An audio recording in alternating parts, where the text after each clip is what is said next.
ஓம் சாய்நாதனே போற்றி. வாழ்க வையகம், வாழ்க வளமுடன்.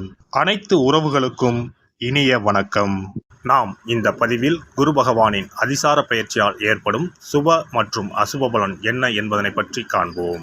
கடந்த மே மாதம் 14ஆம் தேதி குரு பகவான் ரிஷபராசியில் இருந்து மிதுன ராசிக்கு பெயர்ச்சி அடைந்தார். சனி பெயர்ச்சிக்கு அடுத்தபடியாக ஜோதிடத்தில் மிகவும் சக்தி வாய்ந்தது குரு பெயர்ச்சி ஆகும்.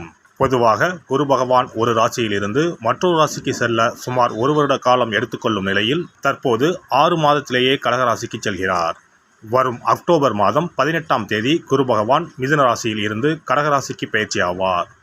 கடகராசிக்கு பயிற்சியாகும் குரு பகவான் டிசம்பர் மாதம் 5ஆம் தேதி மீண்டும் மிதுன ராசிக்கு பயிற்சி ஆவார். கிரகங்கள் பொதுவாக தங்கள் சுற்றுப்பாதையில் ஒரு குறிப்பிட்ட வேகத்தில் நகர்ந்து ஒரு ராசியில் இருந்து மற்றொரு ராசிக்கு செல்லும்.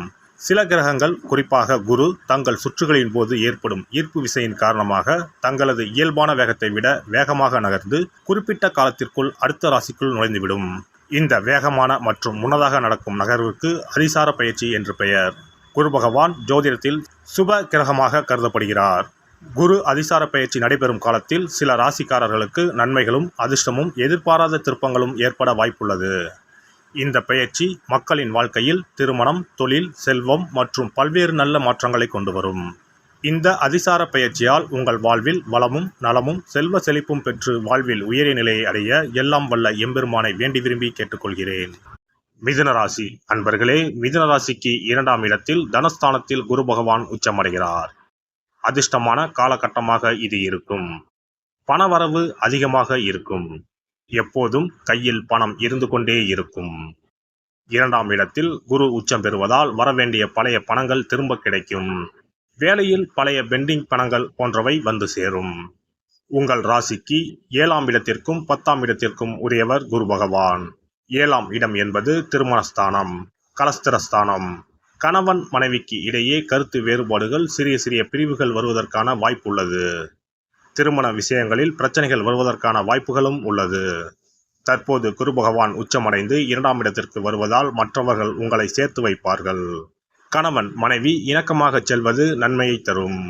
பெரிய பிரச்சனைகள் வராது என்றாலும் முன்னெச்சரிக்கை அவசியம். 10க்கு உடையவர் 2ஆம் இடத்தில் இருக்கிறார். தொழில் சார்ந்த விஷயங்களில் மிகுந்த முன்னேற்றம் ஏற்படும். பிஸியாக இருக்கும் காலகட்டமாக இது இருக்கும்.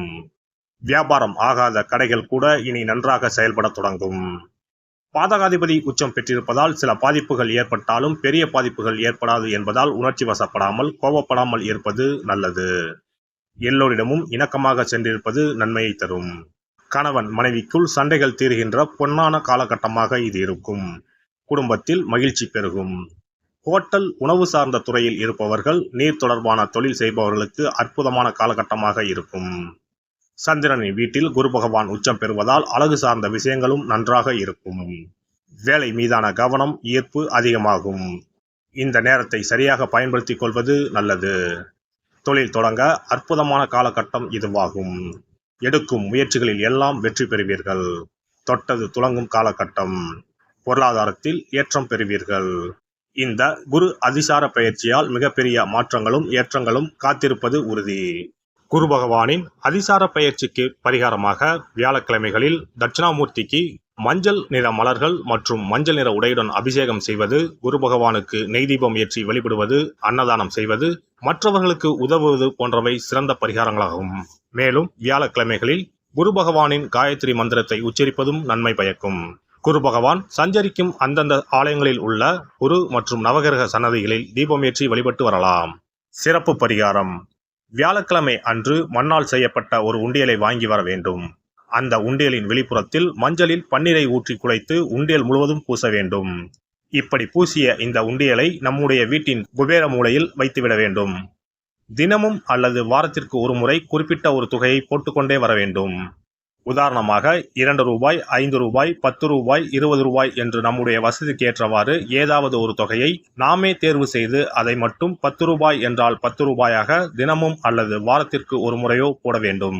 இப்படி உண்டியலில் நாம் பணத்தை சேர்ப்பதன் மூலம் நம்முடைய வாழ்க்கையில் குருவால் ஏற்பட்ட பண பிரச்சனைகளும் தன பிரச்சனைகளும் தீரும். உண்டியல் நிறைந்த பிறகு உண்டியலில் இருக்கக்கூடிய பணத்தை எடுத்து அருகில் இருக்கக்கூடிய சித்தர்கள் ஜீவ சமாதி உண்டியலில் செலுத்திவிடலாம் அல்லது ஏதாவது ஒரு பொருளாக வாங்கி கொடுக்கலாம். இது பொதுவான பரிகாரமாகும். உங்கள் ராசிக்குரிய அதிசார பயிற்சி பலன்களை அறிந்து அதற்கு ஏற்ற பரிகாரங்களை ஒரு அனுபவமிக்க ஜோதிடரின் ஆலோசனையின்படி செய்வது நல்லது. எல்லாம் வல்ல இறையருளால் நீங்களும் உங்கள் அன்பு குடும்பமும் உடல் நலம், நீலாயுள், நிறை செல்வம், உயர் புகழ், மெய்ஞானம் ஓங்கி வாழ்க வளமுடன். இந்த வீடியோ பதிவு உங்களுக்கு பிடித்திருந்தால் லைக் பண்ணுங்க, கமெண்ட் பண்ணுங்க, ஷேர் பண்ணுங்க, மறக்காம சப்ஸ்கிரைப் பண்ணுங்க, பக்கத்துல இருக்கிற பெல் பட்டனை கிளிக் பண்ணுங்க. நன்றி, வணக்கம். ஓம் நமச்சிவாய, சிவாய நம.